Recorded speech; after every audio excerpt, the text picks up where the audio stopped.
In this mystical dream of St. John Bosco, he talks about the virtue of innocence, which can be restored if lost, and tells us about what awaits us if we persevere and keep fighting.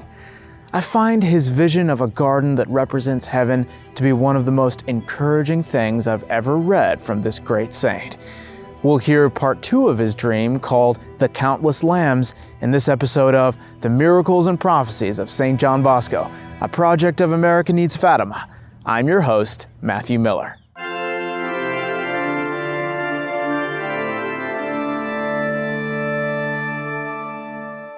My guide led me to another meadow with lovelier and more fragrant flowers than the ones I had already seen. It had the appearance of a royal garden. We found many boys of such extraordinary beauty and splendor that they outshone those we had just admired. Some are already in the oratory, and others will come later.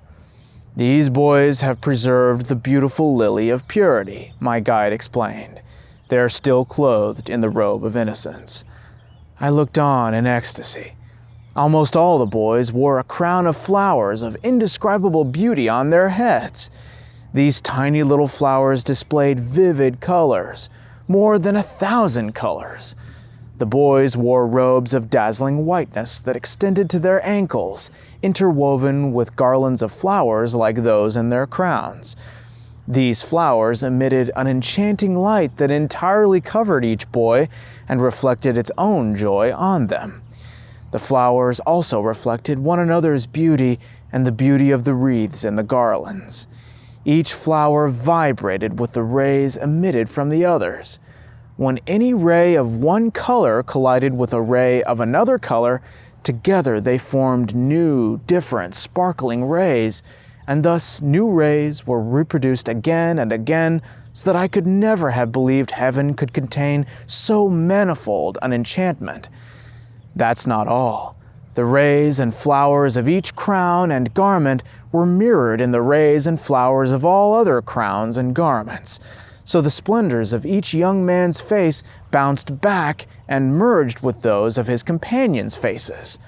All those innocent, round little faces produced so much light that it dazzled my eyes and prevented me from fixing my gaze on them.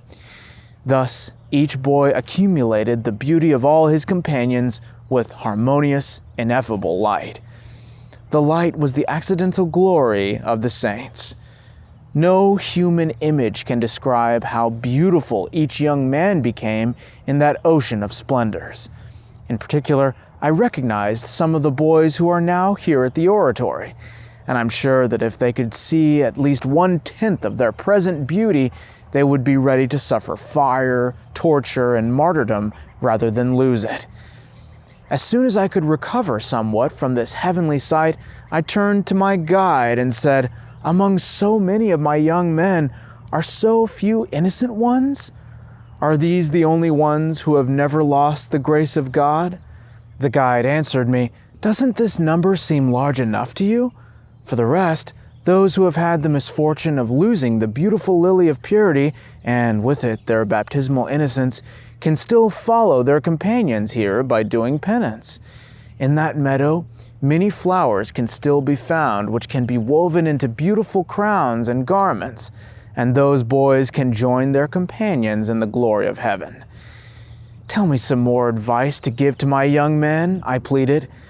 The guide replied, "Tell them again that if they knew how precious and beautiful innocence and purity are in God's sight, they would make any sacrifice to preserve it. Tell them to have the courage to practice the virtue of innocence, which surpasses others in beauty and splendor. Those who are chaste are like lilies growing in the sight of God." I then wished to go among those dear boys so crowned, but I stumbled on the ground, woke up, and found myself in bed. My children, are you all innocent? Perhaps some among you are, and I address you in particular with these words. For pity's sake, don't lose a treasure of such inestimable value. Your purity is a treasure worth as much as heaven, as much as God. You should have seen how beautiful these young men were with their crowns. The whole spectacle was such that I would have given anything to continue enjoying that sight.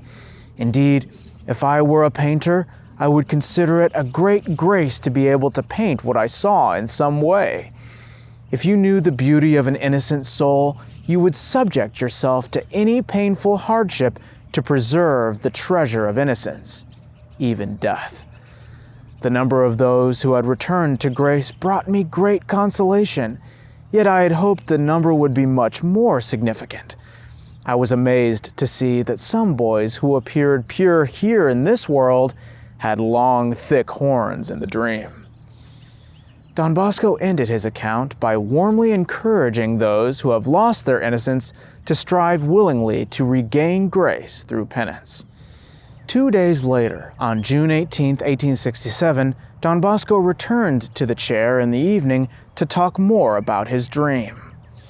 No more explanation regarding the dream is needed, but I will repeat what I have already said. The great plain in my dream is the world. It's also the places and the state to which all our youth here are called.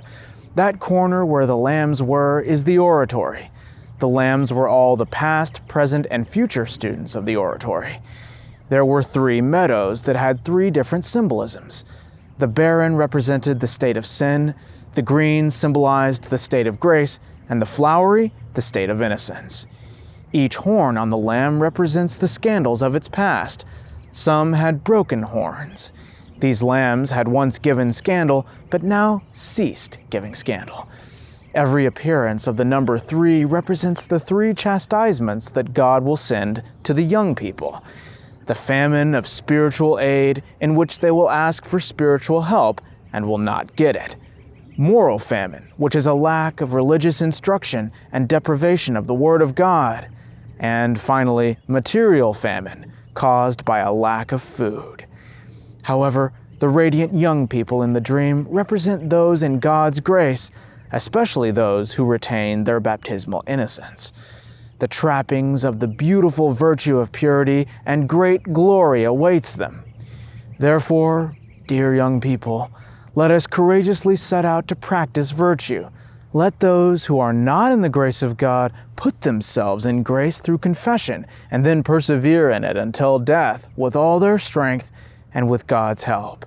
If we all cannot join the innocent around the immaculate Lamb, Jesus, at least let us follow them. One among you asked me if he was among the innocent.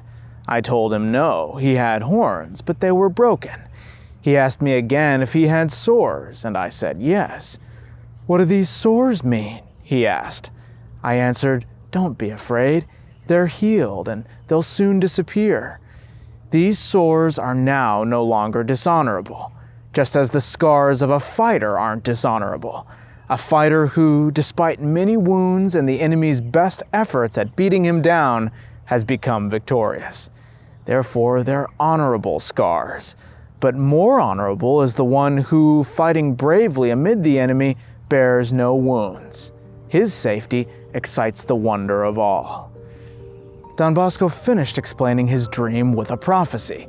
He predicted that there would be an epidemic, a famine, and a lack of material means. And as we'll cover in a future video, he was exactly right.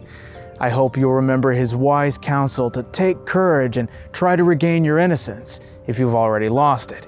Be like the scrappy fighter Don Bosco described. Don't give up. And if you're especially in need of spiritual aid, you can enroll in our Saturday Mass intentions for the promoters of St. John Bosco by clicking on the link I've put on the screen. God bless you all, and Our Lady keep you.